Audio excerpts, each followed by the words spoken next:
भगवान के नाम पर कुछ दे दे बाबा, भगवान के नाम पर कुछ दे दे बाबा, भगवान के नाम पर कुछ दे दे बाबा। तभी वो एक घर के दरवाजे पर खटखटाता है। घर से एक बड़ी बड़ी दाढ़ियों वाला एक तांत्रिक निकलता है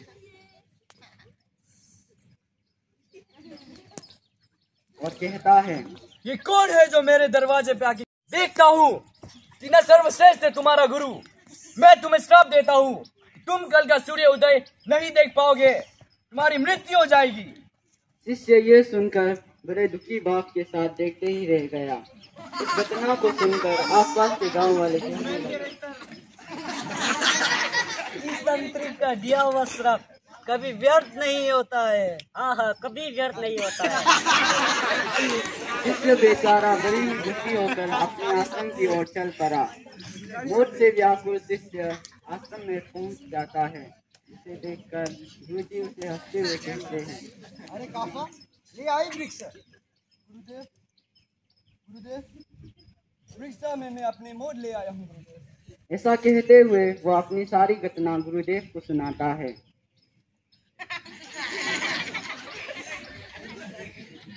और एक कोने में जाकर चुपचाप से बैठ जाता है।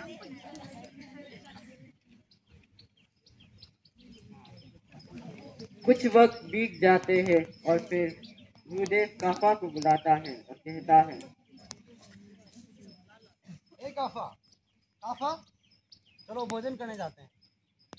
गुरुदेव, यहाँ मेरा प्राण सूख रहा है और आप मुझे भोजन के लिए कह रहे हो। अरे अभी तो रात्रि की शुरुआत भी नहीं हुई है, तुम अभी से डरने लग रहे हो। ठीक है, चलो तो मैं ही खाना खाने जा देता हूँ।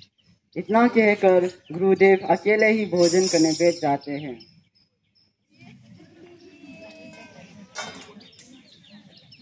कुछ देर के बाद रात हो जाती है और सोने का वक्त होता है।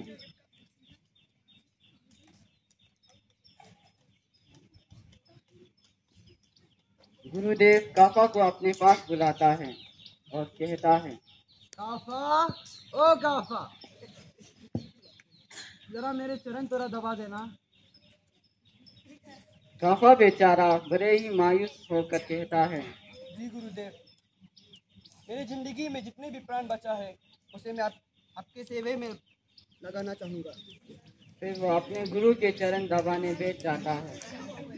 तब कुछ देर के बाद गुरुजी काफा से कहते हैं, काफा, चाहे कुछ भी हो, मेरे चरण छोड़ कर मत जाना। नहीं जाऊंगा गुरुदेव, कहीं नहीं जाऊंगा। गुरुजी अपने इस वाक्यांश को 3 बार दोहराते हैं। चाहे कुछ भी हो, मेरे चरण छोड़ कर मत जाना। कुछ भी हो, मेरे चरण छोड़ कर मत जाना। इतना कहकर गुरुदेव सो जाते हैं और काफा पूरी भक्ति और श्रद्धा के साथ अपने गुरु की सेवा में लग जाता है। रात्रि का पहला घंटा बीतता है। तांत्रिक ने अपने श्राप पूरा करने के लिए एक देव को एक पात्र में सोने, चांदी और हीरे देकर भेजा। देव आश्रम के द्वार पर प्रकट हुआ और कहने लगा, ए बालक, इधर आओ, ओ मेरे सोना, चांदी सब ले जाओ। इसे सुनकर काफा जवाब देता है, मुझे लेने में कोई परेशानी नहीं है, परंतु मैं वहाँ नहीं आ पाऊँगा। अगर आपको देना ही है तो यहाँ आकर दे दीजिए। नहीं नहीं नहीं नहीं नहीं, तुम्हें ये सब लेने मेरा पास यही आना होगा। क्षमा करे, मैं वहाँ नहीं आ पाऊँगा। पछताओगे, बहुत पछताओगे। इसी तरह काफा देव को साफ साफ इनकार कर देता है। अर्थात तांत्रिक का पहला कोशिश असफल हुआ। फिर तांत्रिक ने अपने दूसरा पासा फेंका।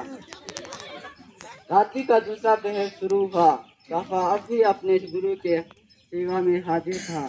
तांत्रिक इस बार काफा के पिताश्री का रूप धारण कर आया और उसने दरवाजा से आवाज लगाया, बेटे, कैसे हो तुम? ठीक हूँ पिताश्री।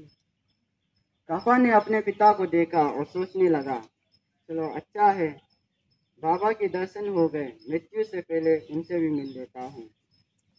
फिर पिता के रूप में आए आदमी ने कहा, बेटे, बहुत दिन हो गए हमें ना मिले हुए, आओ गले लगाओ। क्षमा करना पिताश्री, मैं नहीं आ सकता वहाँ। मैं अभी गुरुदेव की सेवा में हूँ, मुझे भी आपसे मिलना है, इसलिए आप भी यहाँ आ जाइए। इसे सुनकर बाबा वहाँ से चला जाता है और इसी प्रकार रात्रि का तीसरा पहर बीतने को था और से कहता है,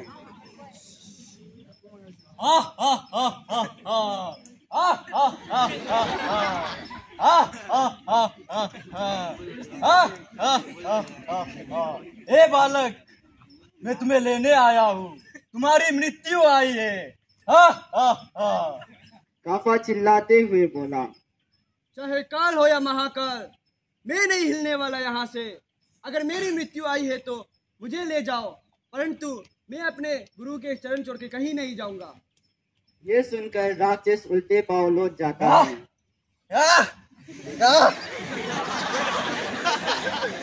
बस फिर क्या था, सुबह हुआ, सूरज भी उग गया। काफा को अपने पास पाकर गुरुजी भी उठ गए और काफा से बोले, क्यों काफा, सुबह हो गई? जी गुरुदेव, हो गई। तुमने ही तो कहा था कि तांत्रिक का श्राप कभी व्यर्थ नहीं जाता, लेकिन तुम तो जीवित बच गए। काफा सोचते हुए बोला, लग तो यही रहा है गुरुदेव, मैं अभी तो जीवित हूँ। और इतना कहते हुए उसे सारी रात्रि वाली बात याद आ गई और उसे ये समझ में आने लगा कि गुरु ने ऐसा क्यों कहा कि चाहे कुछ भी हो जाए चरण छोड़कर ना जाना। फिर गुरुदेव के चरणों को पकड़कर काफा रोने लग जाता है। हम हमारे इस छोटे से नाटक से आप सभी को ये संदेश देना चाहते हैं कि जिसके सिर पर गुरु का हाथ हो उसका काल भी कुछ नहीं कर सकता। अर्थात गुरु की आज्ञा पर जो भी शिष्य चलता है उसके पास मौत को भी आने के लिए एक बार नहीं अनेक बार सोचना पड़ता है। धन्यवाद। गुरु महिमा अपार महिमा, गुरु महिमा किं वचनीयं गुरु महिमा, किम वचनीयं गुरु महिमा, गुरु महिमा। गुरु चरणम दुस्तर भव सागर तरनम, दुस्तर भव सागर तरनम, गुरु महाराज